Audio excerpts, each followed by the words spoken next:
اس سے پہلے کہ ہم پہاڑی یا فقاہیہ آخر میں فقاہیہ ادب کی بات کریں، بڑی میٹھی اور خوبصورت زبان گوجری یوسف کھوما سٹیو پر پگیاڑا نہ دتو کھان، اتنی جئی ہمدردی ہوتی مخلص اج پراواں کی۔ مخلص پہچانی کا شعر ہے۔ تو جیسے میں نے شروع میں بتایا، جاوید صاحب آپ سے میرا سوال ہے، آپ نے گوجری ادب کی، گوجری شاعری کی ایک انتخاب بھی چھاپا اور اپنے پیسوں سے چھاپا، آپ کا شکریہ۔ تو گوجری ادب کے اس وقت کیا خد و خال ہیں؟ گوجری شاعری کیسی ہو رہی ہے؟ کون نمایاں لوگ ہیں؟ آپ خود بھی گوجری کے شاعر ہیں اور پہلے آپ اردو میں لکھتے تھے، تو کچھ بتائیں ہمیں، کچھ نوجوان لوگوں کو بتائیں کہ گوجری زندہ بھی ہے یا نہیں ہے ادب میں؟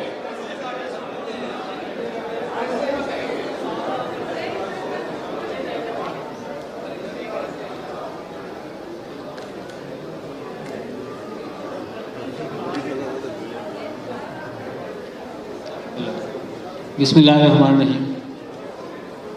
سب سے پہلے تو بہت شکریہ کراچی آرٹس کونسل کا، احمد شاہ صاحب کا، کہ جنہوں نے یہاں اس ملک میں، اس ریاست میں ان لوگوں کو اکٹھا کیا کہ جو پیٹ سے نہیں دماغ سے سوچتے ہیں۔ یہاں سوچنے والوں کی ایک کریم ہے۔ جہاں تک اس زبان کا تعلق ہے تو گوجری صدیوں پرانی زبان ہے،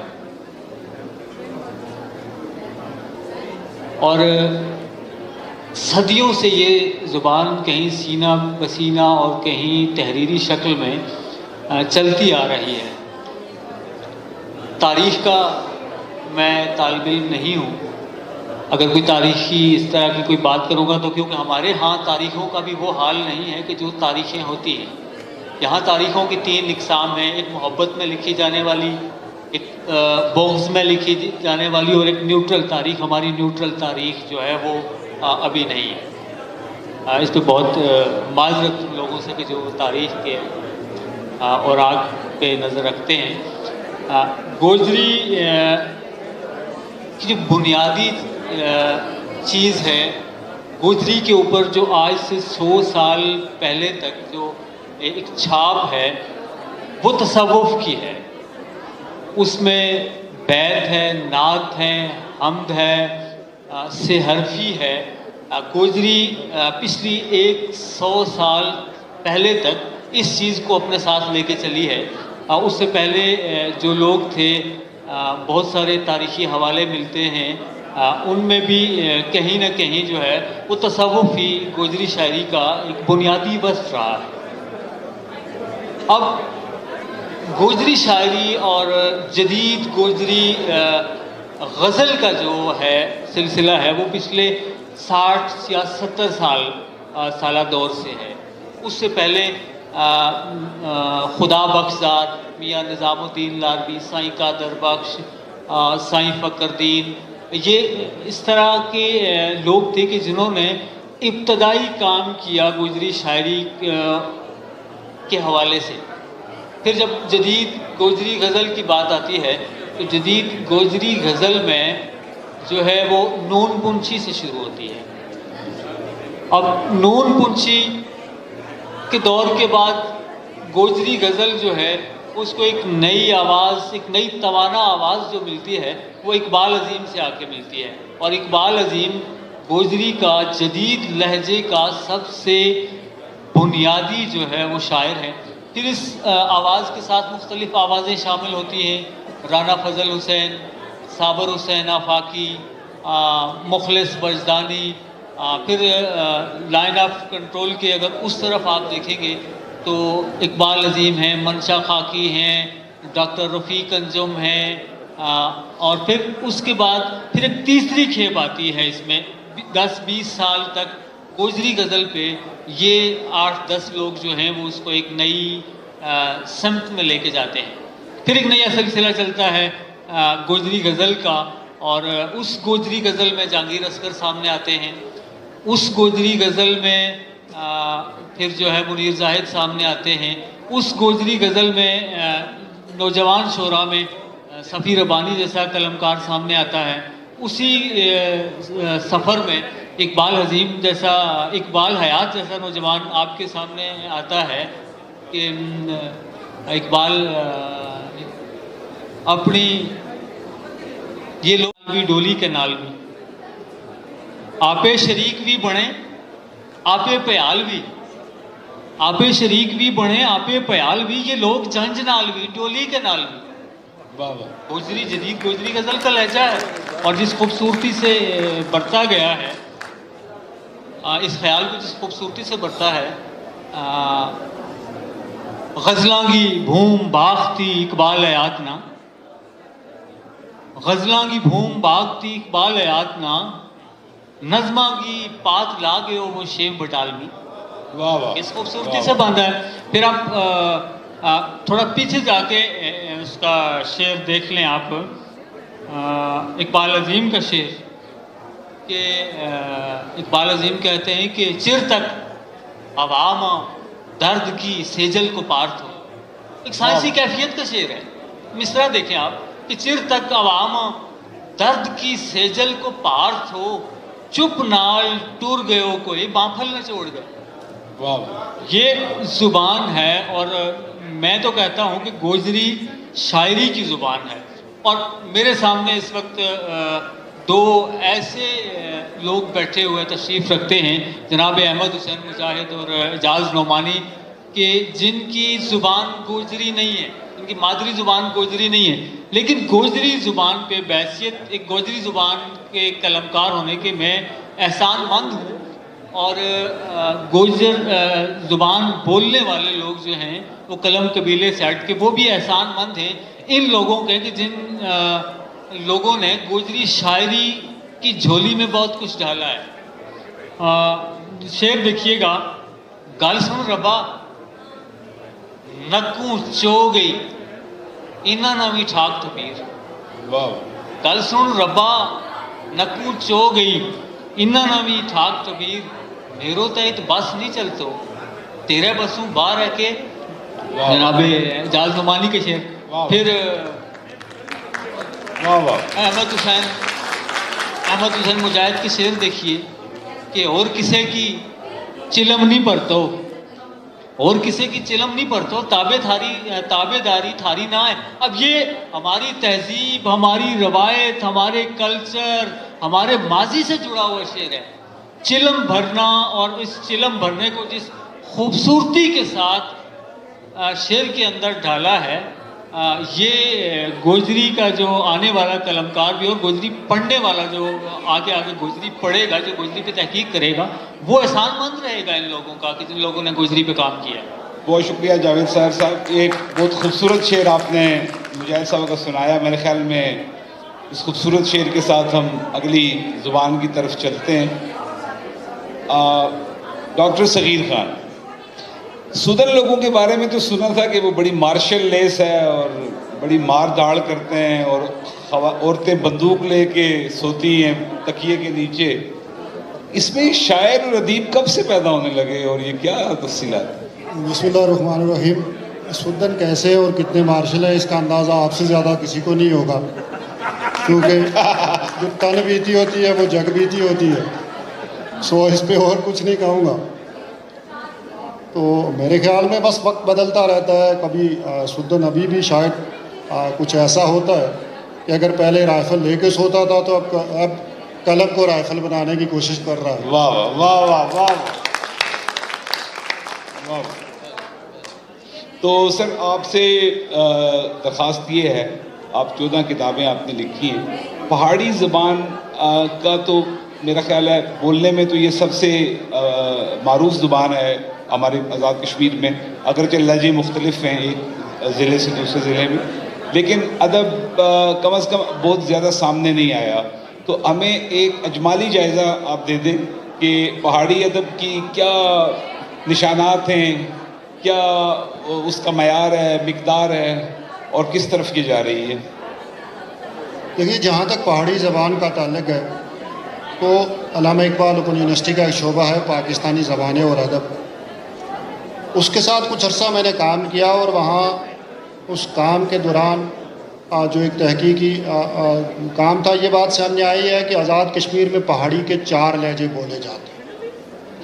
ان میں سے ایک لہجہ ہے جو مظفر آباد، نیلم اور اس علاقے میں بولا جاتا ہے۔ اس کے لیے جو ہمارا اندازہ ہے وہ یہ ہے کہ وہ ایک طرف ہندکو سے متاثر ہے اور دوسری طرف کشمیری سے متاثر ہے۔ دوسرا لہجہ ہے وہ جو پنچ میں بولا جاتا ہے، سابق جو پنچ تھا جس میں باغ، قلندری، راولا کوٹ سارا علاقہ آتا ہے، یہ دوسرا لہجہ ہے۔ اور اس کے لیے ہمارا خیال یہ ہے کہ یہ آزاد کشمیر کی حد تک بولی جانے والی پہاڑی میں نسبتاً خالص لہجہ ہے، اس لیے کہ اس کے چاروں طرف پہاڑی بولنے والے لوگ ہی آباد ہیں۔ تیسرا لہجہ ہے جو کوٹلی اور اس کے نوائی علاقوں میں بولا جاتا ہے، اس کے متعلق جو خیال ہے وہ یہ ہے کہ وہ ایک طرف گوجری سے اور دوسری طرف پٹواری سے متعلق ہے۔ جو چوتھا لہجہ ہے وہ میرپور میں بولا جاتا ہے، جو ایک طرف پنجابی سے، میرپور سے مراد بھیمبر ان سارے علاقوں میں، اور جو ایک طرف پنجابی سے متاثر ہے اور دوسری طرف کسی نہ کسی درجے میں ڈوگری سے متاثر ہے۔ یہ 4 لہجے آزاد کشمیر کی حد تک بولے جاتے ہیں، اور ہر جو ماں بولی ہوتی ہے، آپ علاقائی زبان کہتے ہیں، میں ماں بولی مجھے اچھا لفظ لگتا ہے اس کے لیے، تو ہر جب ماں بولی ہوتی ہے اس کے لیے ایک اصول ہے، ماہرین لسانیات نے طے کیا ہے کہ چند کوس کے بعد اس کا لہجہ تبدیل ہو جاتا ہے۔ ایسا پہاڑی کے ساتھ بھی ہے، وقت تھوڑی جگہوں کے بعد اس کا لہجہ تبدیل ہو جاتا ہے، لیکن مجموعی طور پر ساری پہاڑی زبان میں۔ اب اس کے بعد جو آپ کے سوال کا دوسرا حصہ ہے، تو میں صرف آزاد کشمیر کی حد تک بات کروں گا کہ آزاد کشمیر میں پہاڑی کے ثروت مند ہونے کے لیے اس سے بڑی اور کوئی نشانی ہمیں نہیں چاہیے کہ میاں محمد بخش کو پہاڑی کا شاعر مانا جاتا ہے، اور کشمیر کلچرل اکیڈمی سری نگر نے میاں محمد بخش کی زبان کو پہاڑی کا سٹینڈرڈ قرار دیا ہے۔ تو جس زبان میں میاں محمد بخش شاعری کرے اس کے لیے مجھے پھر کسی اور حوالے کی ضرورت نہیں ہے۔